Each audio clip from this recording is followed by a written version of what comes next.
Phil Noble is the Dean of South Carolina Democratic Politics, and now he's jumping into the race for Governor of South Carolina. I sit down one-on-one with Phil for a special edition of Quintin's Close-Ups. And be sure to download the free Quintin's Close-Ups app in your Apple or Google Play stores.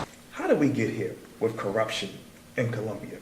Yeah, well, I think what is the reality is that power corrupts, and absolute power corrupts absolutely.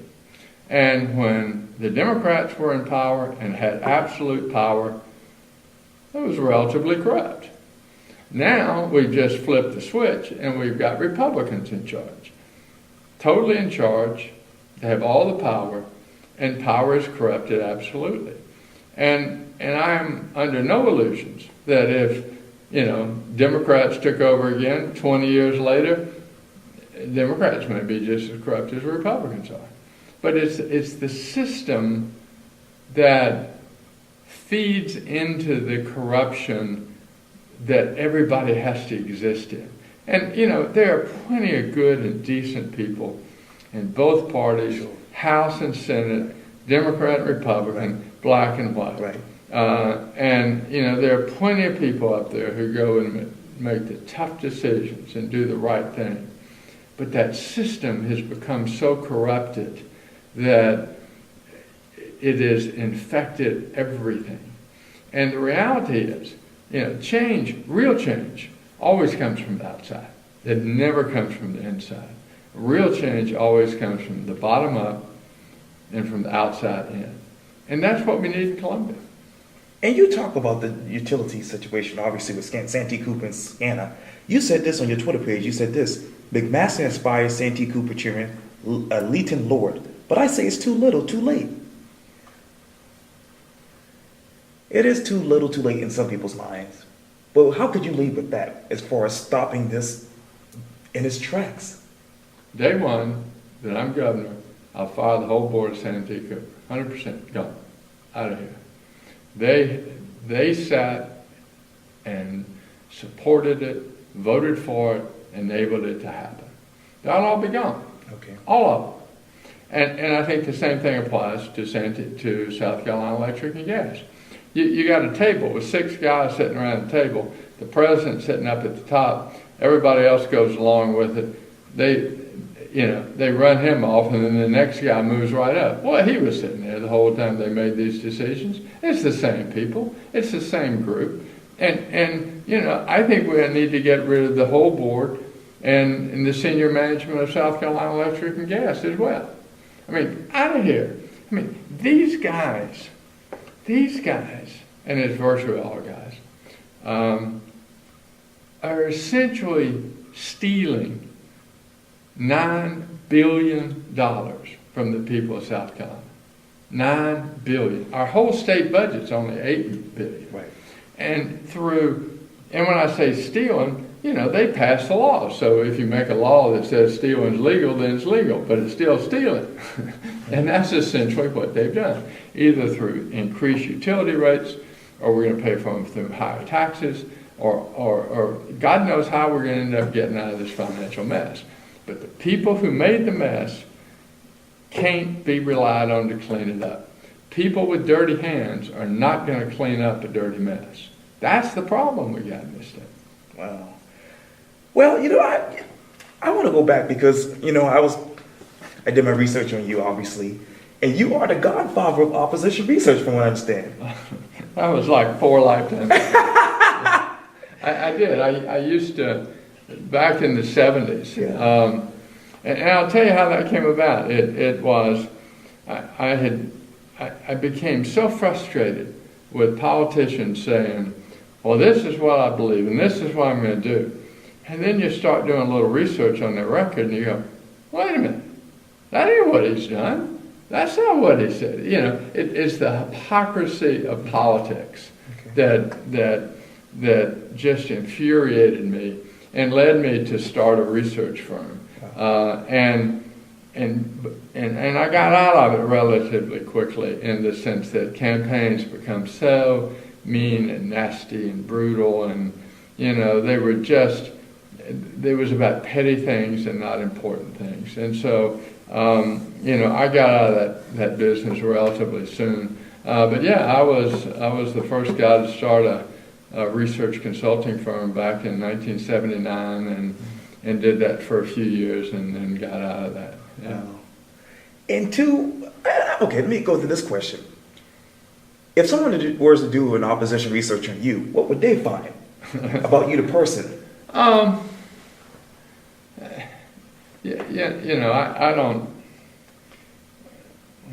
I suspect they'd be bored to tears. I've been faithfully married to the same woman for 32 years. Wow. I've been in business, in the internet business, that went up and down and up and down. And I've had lots of ups and downs in business. At one point, I had an internet company that was worth $32 million. And that lasted about 8 weeks. It was a hell of a great 8 weeks, though. But, and it crashed and burned, and we came back from that. And before it was over, they were trying to foreclose on my house twice. But, that's okay. I mean, I knew the risk. I took big risk. At times I had great rewards. But that's the capitalist system, is, you take risk. Sometimes you win, sometimes you lose. But that's okay. I mean, my little company, back in the 90s, developed the first online fundraising tool for campaigns and nonprofits. Back in the 90s, we were the first ones to come to that. Wow. So every nickel, that you see in the last 20 years that's gone through to a political candidate or to a nonprofit group, we started that.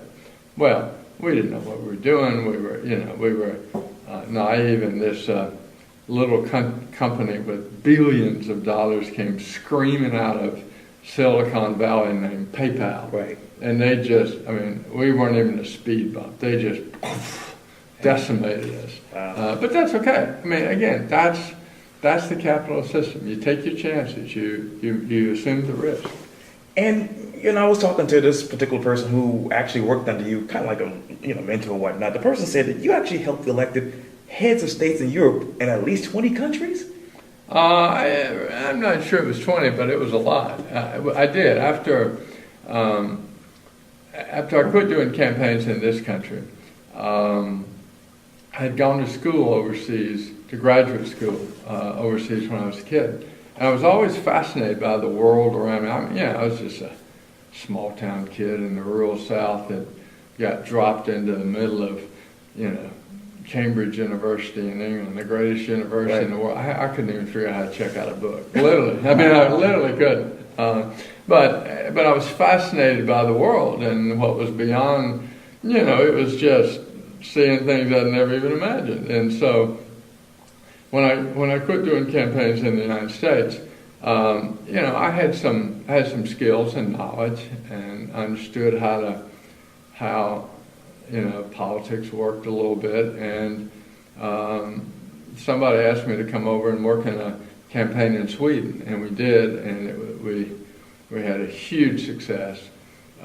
And we just happened to sort of be the guys at the right place at the right time. And we then did throughout sort of, I guess 1999 was the last time I did any races internationally. But it was great fun. And then I went from there, I went to work, the BBC out of London was my largest client. And it was all about using technology to engage people around the world in new and different ways with the largest media company in the world. It was I tell people I spent probably about 8 or 10 years and probably 25 or 30 million pounds of their money going, I got an idea. It was great fun. It was wonderful. But yeah, I've been very lucky, and then because the stuff I've done outside of South Carolina is what's provided my living. And then I've been able to take that and be able to work in South Carolina, starting nonprofit groups. I started the Palmetto Project, Right. which was bringing together business leaders and faith leaders to find innovative ideas that were working in other states and bring them to South Carolina. Sure. And over the years, the Palmetto Project's done, I don't know, a couple hundred projects in race relations and Right. healthcare and Right. so on. And we were actually named the best nonprofit in South Carolina by the United Way a number of years ago. And then with a group of educators, we started one laptop per child, which provided literally thousands of laptop computers for kids in some of the worst corridor of shame schools. A really stunning project to see how these kids who never had even seen or touched a computer, to be given a computer and say, here's how you learn, Right. here's how you do things. Right. And then we started another project that became Well Vista, where we brought together healthcare workers and physicians and drug companies to provide free healthcare to people who couldn't afford it. Mm-hmm. And literally, sort of hundreds of thousands of people got healthcare with that. And then the latest project we've done is something called World Class Scholars, which connects schools in South Carolina in a real-time online exchange with schools around the world. And right now, I think there are about 25 countries that have been connected to it, and it's expanding throughout. We're in discussions with China and Spain and the United Arab Emirates about doing it over there. So, I mean, the idea that here South Carolina has an education project in South Carolina, that although it's small, it's very small, but it's sufficiently powerful that people around the world are saying, hey, that's cool, we want that. Mm-hmm. So, that, and in all those projects, the key in all those projects was really just finding people in South Carolina, and there are hundreds of thousands of people who want to make this state better, who get involved, who'll do stuff. You just say, here's an idea, here's something that'll work. Let's work together to do this. And it's not a government program. All of those have been independent projects. Some of them government chipped in a few bucks along the way, but it's basically harnessing the good people of South Carolina who care about this state to do good stuff. And that's what I want to do as governor. You talk about governor. You talk about also the thousands of people who have come to the table with ideas for the future of South Carolina. Who will be your running mate? I have no idea. I shouldn't say that. We've talked about it some, and I've had some very interesting conversations with some people. Most all the people I've talked to so far have been women. I just think, it's way past time. And whoever it is, I want to do it in a different way. I don't want to have just, some lieutenant governor sits down the hall and, waits around hoping the governor's going to die so they can become governor. I want to sort of try to reinvent how we govern in this state. And that means how we use people of talent and ability. The great tragedy of the last 20 years is, we have seen the Columbia system systematically, push out, shut out, exclude, women, young people, minorities, people live in rural areas, people who have different sexual preference. If you're not part of the Columbia State House crowd, you don't matter. You don't count. And they are the problem. The solution is outside of the State House. The solution is, in all the little counties, of all the cities, of all the people that are not a part of it. I mean, when I first started thinking about running for governor, And I didn't go to the State House and go see all the power brokers and say, hey, can I run for governor? I went to Allendale. And I called a friend of mine down there, Wilbur Cave, and I said, Wilbur, I want you to get together for me a group of people, just ordinary citizens, mayors, local elected people, teachers, and say, I just want to come and sit and talk to these folks about what they think the next governor ought to do, what they think this state ought to be. And that's where I went, and that's where I went first. As a matter of fact, I'm not sure I've even been in the State House since I decided to run anyway. So it's just a different way of looking at the world.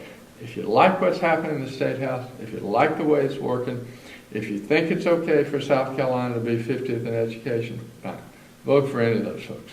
It doesn't make much difference, just one of those other folks. But if you want something fundamentally different, if you want big change, if you want real reform, if you want bold and audacious ideas, if you want somebody who says, we can do great things, and I want you to help, that's a different kind of governor, and that's what I want to do.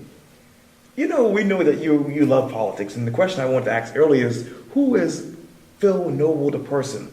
Describe to me you in one word, beyond politics.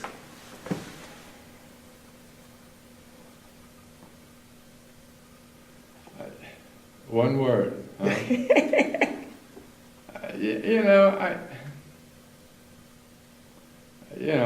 think if it's one word, it's